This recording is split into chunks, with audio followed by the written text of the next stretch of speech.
Hello, my name is Mordred Viking, and I'd like to welcome you to this stream of Europa Universalis IV. This is the beginner-friendly series, and we are playing as Castile. In the previous session, we basically did the startup stuff, getting ready for the game. If you're watching this on YouTube, I don't know if I'm going to re-record the startup stuff because it was pretty long and pretty drawn out. It will almost certainly be cut down. So there might be a few things which are different, but this is a continuation of the previous stream. So I'm still kind of trying to decide exactly what I want to do there. So we have set up our advisors. We have got people in all of the pertinent positions, giving us a couple more monarch points. We disinherited our heir because he was garbage. And I am kind of gambling on the fact that we'll get another one. Not sure if we will. And we need prestige if we wanted to use this new button, which allows you to basically create an heir. Just for free. You don't actually need to press that button if you have a regular consort and a regular ruler of decent age. We started building some more troops, both through the manual construction via the production interface thing, and then also by pressing the little plus button to just automatically merge units in. Although I have heard reports of the merge system not working properly. We'll see if that's true or not. We set up our merchants. We determined it was actually more efficient having a merchant in Tunis rather than Safi, and we are also collecting trade in Sevilla, and we talked a little bit about how trade works. The one thing which I did forget to do, which is kind of rare for me, is the Navy. We haven't done anything with our fleet. So generally, you will start with a couple of transports as an absolute minimum, but you may also begin with a couple of other ship types. Let's go very quickly through what exactly these ships do. So these big guys at the end, these are the heavy ships. They are your frontline fighting force. These are the ones who do the heavy lifting. They are the ones who do the bulk of the fighting. They are also incredibly expensive, particularly early on. You generally won't see very many heavy ships emerging until probably 1550s onwards. And then after that, they'll become quite significantly more prevalent. Next up, we have the light ships. These are actually your trade ships. So these are the guys that you will send out to protect trade, to start transferring trade more efficiently. And some nations will start with some. We actually have a separate fleet here that has 6. Next up, we have the galleys. Galleys are kind of a special class because they are incredibly effective in inland seas and not very effective in open ocean. So the inland seas, if you hover over the sea zones, it'll say, this is an inland sea. Galleys will be more effective here. Whereas if it's open ocean, it won't say that. So if it has that little tooltip saying this is an inland sea, that's where you want your galleys to be active. So basically, if you're any Mediterranean power, galleys are going to be good. If you're a Baltic power, galleys are going to be good. If you're Britain, don't build galleys. If you're Ming, galleys are going to be good. If you're Japan, galleys are going to be good. So it's kind of situational on when you want to build those. And in the inland seas, they are dominant. They are very, very, very strong and also very, very, very cheap. So you can generally get some pretty hefty fleets of galleys. But as soon as you come up against a ocean-going power, then you'll need to start being a little bit careful, because in that case, heavies are still stronger. And generally, the rule I've come up with is in inland seas, you want to have 4 galleys for every heavy ship that they come at you with. Generally, 4v1, the 4 will win. Obviously, that ratio changes if you're in the ocean. It's more like 8-1 or something like that. And then the last unit category are transports. Every transport ship can carry 1 regiment of soldiers. It doesn't matter if they're at full strength or not. It is just 1 regiment that they will carry. So we can carry 10 regiments or 10,000 men at once with those transports. So what we're going to do is we're going to select the fleet, which is just the heavy ships and the transports. And we're going to move them preferably to a province with a fort. Do we have any that are ocean? No, we don't, actually. Castile does not have a lot of forts. So we're just going to leave them here, but we're going to mothball them, which is pressing this button. Mothballed fleets only pay 25... No. They basically behave as if their maintenance slider was 0. So without actually changing the maintenance slider for your navies, you can basically just make these guys really cheap, which is going to save us a bucket load of cash. And then we're going to click on the fleet again, and this is going to select the lightship fleet, which is these 6. And we're going to press on select mission, protect trade, and then we're going to choose which node we want them active in. Generally, you want to try and build up your home node until you have between 50% and 70% trade power. Once you have between those numbers, then you can start pushing trade into your home node. But I really wouldn't recommend doing that with transport fleets until you've hit that threshold. Then you can start moving ships around. Otherwise, you're pushing money into the trade node and then not collecting it. Someone else is. So we are going to go and protect trade in Sevilla, and then that is going to increase our trade protection, our trade value, no, trade power in Sevilla.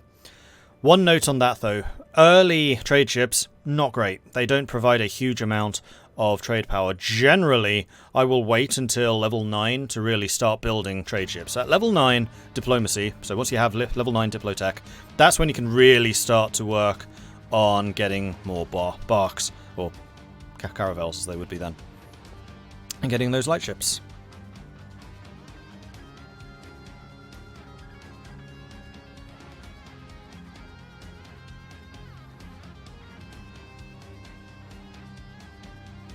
Am I going to go back to the Lübeck run? Yes, I'm going to have 2 series going in parallel. I wanted to get the beginner series going now, while I know that Emperor is still pretty fresh and we have new people coming to the series. And then Lübeck is going to be the more advanced playthrough, which I can be a bit quicker in. Okay, now I think we're ready to unpause. That was just one thing I realized we hadn't actually done yet. So we're just going to hit space. Space is the easiest way to pause and unpause. So we're just going to unpause. We have the speed over here, and we're currently on speed 3, which is a fairly decent running speed. You can always turn it down to 2. 2 would allow you to have quite a lot of time to take actions and stuff like that. Speed 1 is really, really slow. And then you also have speed 4, which is generally recommended if you're at peace and you just want time to pass. And then speed 5 if you're feeling confident and you just want to zoom through time. Speed 5 is not throttled. Speed 5 is entirely dependent on what your CPU can handle. So if you're on an old computer, speed 5 might actually be slower than speed 4. But generally most computers, speed 5 will be quick. It's just how quick is what changes. Aragon is claiming our throne. If our beloved ruler should die without an heir, then they might form a personal union with us. Alright, so Aragon is claiming our throne because we disinherited the heir, and they can do that because their prestige is higher than ours. And this is likely to lead to a succession war between Aragon and France, both of whom are interested in Castile. So there's actually a good chance it will become a minor partner here. We shall see. We'll see if the Iberian wedding comes up.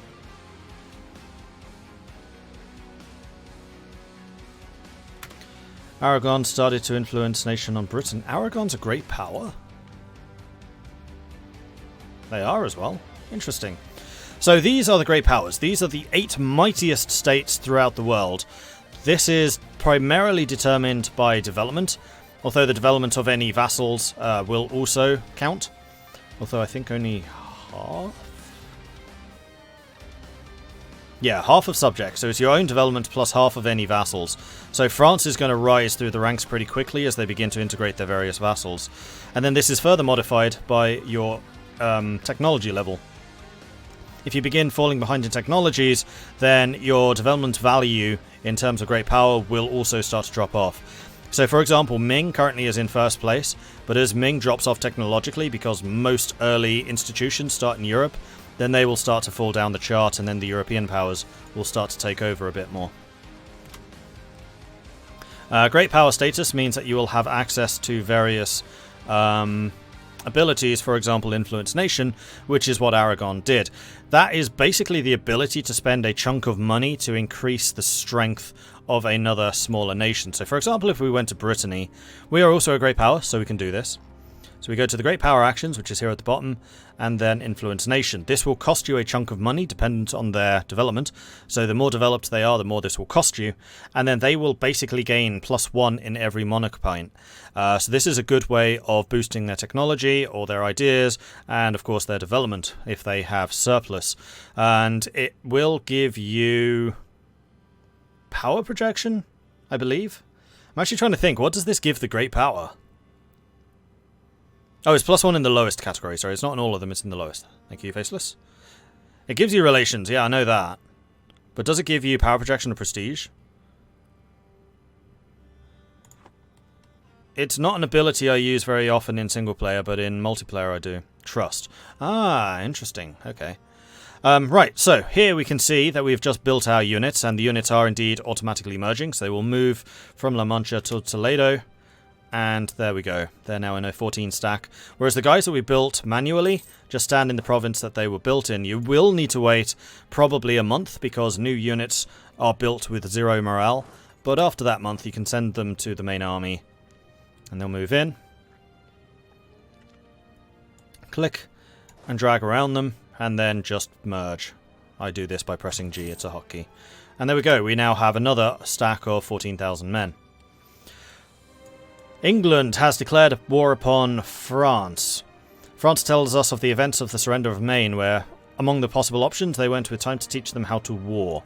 So France and England currently fighting each other over the province of Maine. And this is basically the conclusion to the 100 Years' War.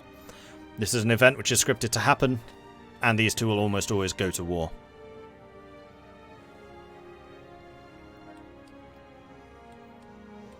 So we can watch that with interest, and if we see France becoming notably weaker, we could potentially go after them. It's very likely that France will occupy all of the English territories here, simply because England has to transport troops from England to these territories. Plus the French army is just bigger, and they have the home advantage. Austria tells us of the kingdoms of Italy and the Empire. For years now, imperial authority over the Kingdom of Italy has been waning. Successive emperors have failed to impose their will upon the Italian states, as they have begun to act with a total disregard for imperial laws and customs. Unless the wayward nations of northern Italy are firmly reined in soon, Italy may slip out of imperial control forever. So the Emperor can rein in the Italian city-states by defeating them in a war, making them a free city, or securing an alliance, or having just strong relations with them. And I think by strong relations it means just having 100 relations with any Italian state. So this is the Shadow Empire event. This is the first event that really arises within the Holy Roman Empire, where Italy is starting to drift away from the Germans.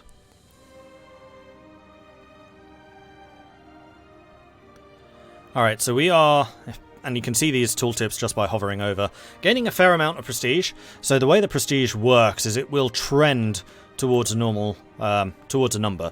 Usually the number it trends towards is 0. However, if you have monthly modifiers, which we do, then it will trend higher. I don't exactly know how that's calculated, but generally it's like another 10 or 15%, depending on how many modifiers you have.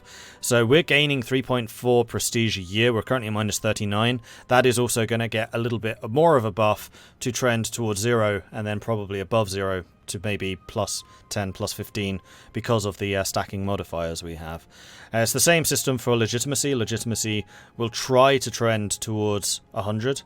Power projection will trend towards 0. And there are a couple of other things which also work in the same way, but prestige really is the big one that tries to trend towards 0. Actually, the other one, which is more well documented, huzzah, are loyalty for the different estates, and you can actually see what they are trending towards. So equilibrium is what they call it here. Equilibrium is currently 39.9 and is affected by having a base level, having the advisory council, having clergy land ownership. So that means that the loyalty will always trend up or down towards 39. So right now, the clergy are incredibly loyal, but they will be trending downwards to hit 39.9. So as long as these guys are trending to something over 30, it's fine.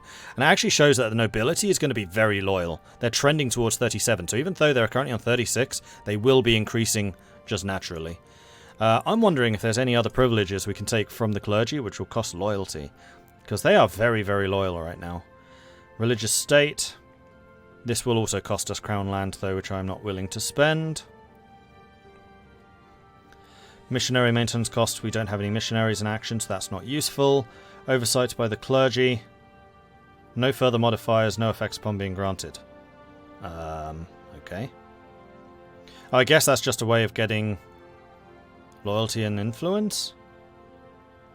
Expansion of the zealotry. This will increase army morale versus heretics and heathens, but reduce it if you're at peace with those guys for 15 years or more. Then monopolies. These, I'm still not entirely sure about these ones. They are a good way of gaining mercantilism. This is true. And you will gain a chunk of money depending on how many provinces and how much development you have producing those resources. However, for 10 years you will receive absolutely no income. So I'm guessing you probably earn about half income, thereabouts, just as a bulk investment, which you could then use to build buildings, which would then further increase the amount of money you're getting. So sometimes getting these early investments can be a good thing. Plus they will also increase your loyalty with that estate, and also the mercantilism. The ranking up mercantilism is good, especially for trading nations. Higher loyalty is good though, more tax income. That's true. So yeah, if you do stack up the loyalty on some of the estates, then you will get bigger benefits. Although the benefit amount is increased by influence, not by loyalty. Does loyalty still add just more modifiers? Because it used to be if you had more than, I think, 70 loyalty with an estate, then they would have a second modifier which would open up. No, I'm pretty sure it's influence that increases the amount. Keep the nobility happy when you're rebuilding manpower. Yeah. Or the Burkers if you're trying to get development. Mathematically, I don't believe monopolies are worth it. That's what I imagine, but there can be side effects which could be worth it. Anyway, we still have a diplomat improving relations in the Papal States. We have a spy working to build the spy network in Granada. So we have one guy left. Now, did we get all of the alliances that we were after? Yes, we did. Okay, good. Is there anybody else that we wish to improve relations with? Our allies should already really like us, so I don't think I'm going to bother doing anything with them. I'm tempted... Oh, we're rivals with England and France. What about Austria? I'm tempted to try and increase relations with Austria, because Austria starts out as the Emperor of the Holy Roman Empire. They are very strong, far stronger than their size would suggest, and they can very frequently go toe-to-toe with France and actually come out ahead. So we're going to improve relations with Austria, just so that we keep some of the other big dogs in the area kind of reined in, just in case we're at war with one of the other big nations. We don't want Austria just jumping in a war of opportunity.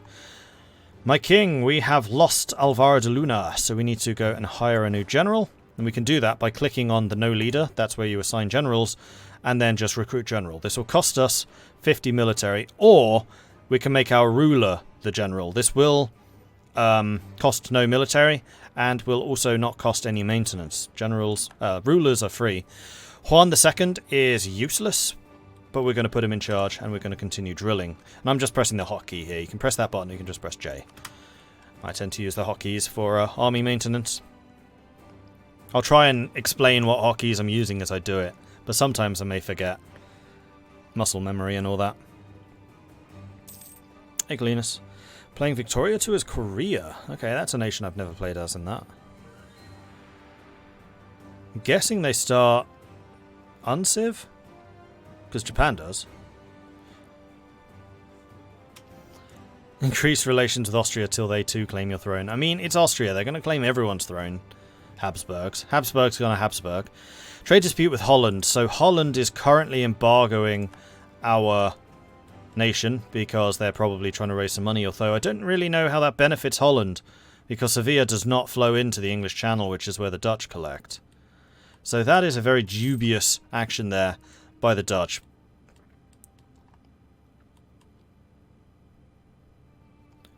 Loyalty adds more modifiers. Low makes it negative. Influence makes the modifier more powerful. Yeah, that's what I was saying, Effa. I just don't know what the other modifiers are, because that's likely changed.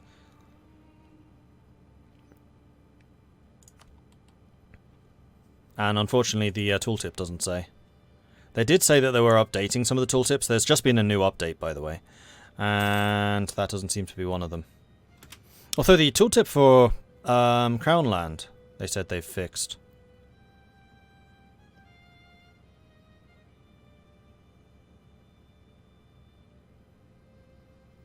Conquer land with less than 60% state influence. Oh, I see. So if any estate gains more than 60 influence, then they'll start to actually just automatically gain land when you conquer it. And also if you have high absolutism, you gain crown land. Ah, there we go. Having it higher than 50% will see a large benefit to the rule. Holding less than 30% will have adverse penalties. So we want to try and get our crown land over, if we can, 50%. Right now we have 34. And the nobility have an awfully large chunk of territory. Can we take anything from them? No, that wouldn't be a privilege. England have the gall to claim Vizcaya as theirs. So England is starting to do a little bit of saber rattling. Although England's got problems of their own. They're fighting the French and losing. So I don't think they're going to be able to do very much with that.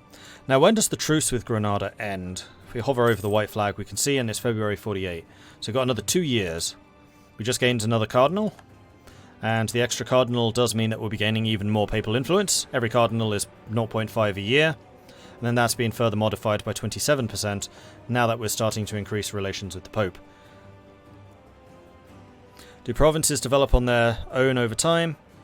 Or do you have to do it manually? You have to do it manually. So the way to do it is these big buttons here. So you can develop the base tax, which is admin. You can develop production, which is diplo points. And then their manpower, which is military points. We have an heir. Huzzah! So we've got Enrique. He's a 424. That's acceptable. So generally, you want to go for an heir which is at least average stats. An average is 9 to 10 points. This guy's got 10 points. He's fine. Alright, long may he rule. So we no longer have a threat of being personal unioned by Aragon, nor are we going to have a succession war between Aragon and France over our throne, because we now have an heir. Although, 1, he has to survive, and 2, he has to get of age. Now, we are getting a disaster. That's what this button means. So the Castellan Civil War is starting to ratchet up. So if we click on the Stability and Expansion tab, we can see the Disasters section here. And if we hover over that, we can see what this is doing. So if this begins, then every single province in our nation will gain +7 national unrest. That is not a good thing. And then if we hover over the little bar, which you can see just underneath it, it will tell you why it's going up. So our stability is less than 1, which is adding 1 progress every month. So every month we're gaining 2 progress, which basically means in 50 months the civil war will happen. Our ruler has less diplo and less admin skill than 2. So if Enrique takes the throne, he has at least 2 in every single stat. So if we kept our stability high and then got the admin and got him in power, basically, then this wouldn't spark off. The problem is that he needs to be 15 years old to take the throne, which ain't gonna happen.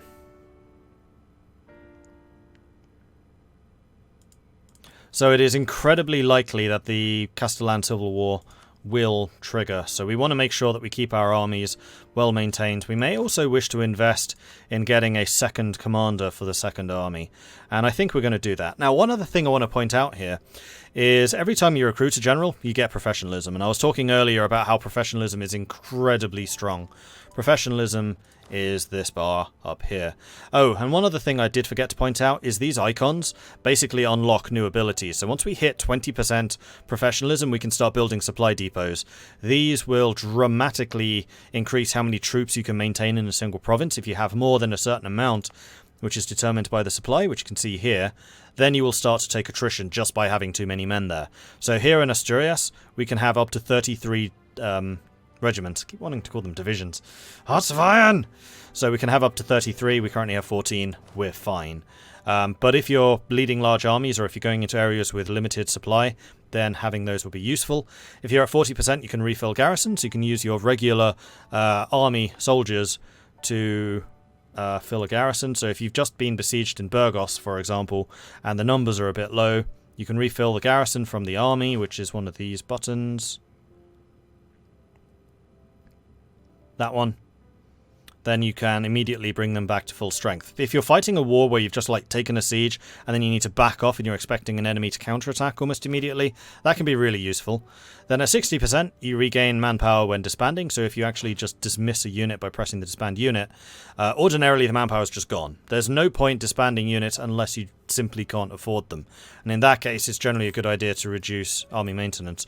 Or if you lose a bunch of territory and your force limit goes down, then you might want to disband as well. But that manpower is then gone unless you have 60% professionalism, at which point you then get all 1,000 back again.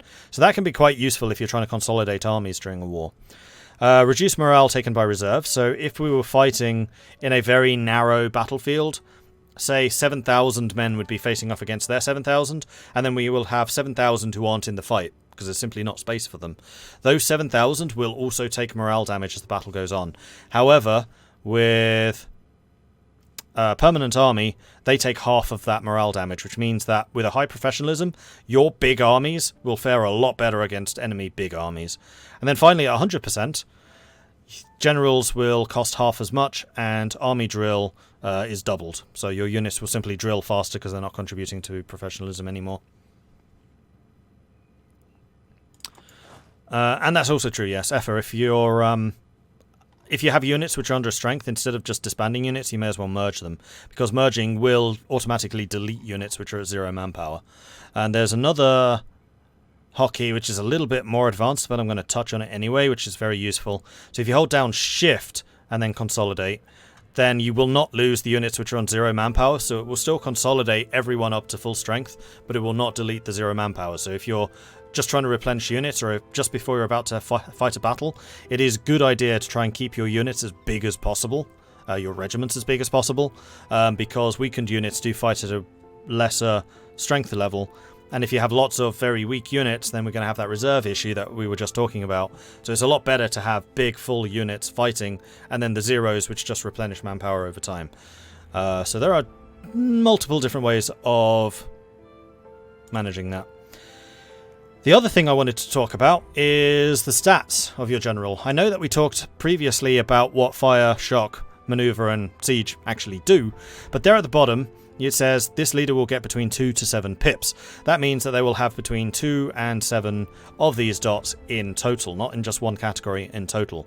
So Juan probably also had something similar, although the rulers are calculated slightly differently because it does take their military skill into account. But he's pretty poor. Like, if the maximum we could have had was 7, he got 4, so that's actually kind of average.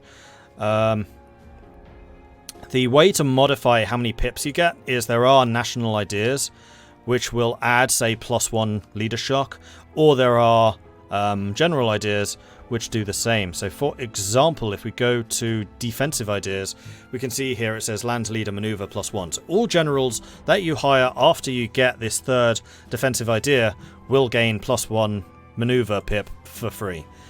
The other thing which is very important to consider for that is your army tradition. The higher your tradition is, the more pips your generals will have, and this is actually one of the most important benefits of high army tradition. And you will notice countries that are at war a lot will tend to have very high army tradition, and therefore their generals will tend to be much better than a nation which is relatively peaceful. So at the start of the game, everyone's tradition is pretty low, but as it goes on, you will definitely notice some countries having better tradition than others. And that's also why national ideas like this one are so important, because it reduces how quickly your tradition goes down during peacetime, or when you're not fighting. Which means that if we gain tradition from a big war, we will stay at like peak military capacity for longer than somebody else, say Aragon, who probably doesn't have that modifier. Anyway, we are going to go and hire a new general because I want to have 2 of them. You can rename generals, and I generally rename them after subscribers when I remember, or patrons. So this is going to be General Nibor. And we can see that Nibor is already better at shock, so Nibor is probably going to be more of a frontline commander than Juan. And we're also going to start them drilling. I just want to get a little bit more battle experience before we start this civil war, because then hopefully we'll be more effective against the rebels when they do rise up.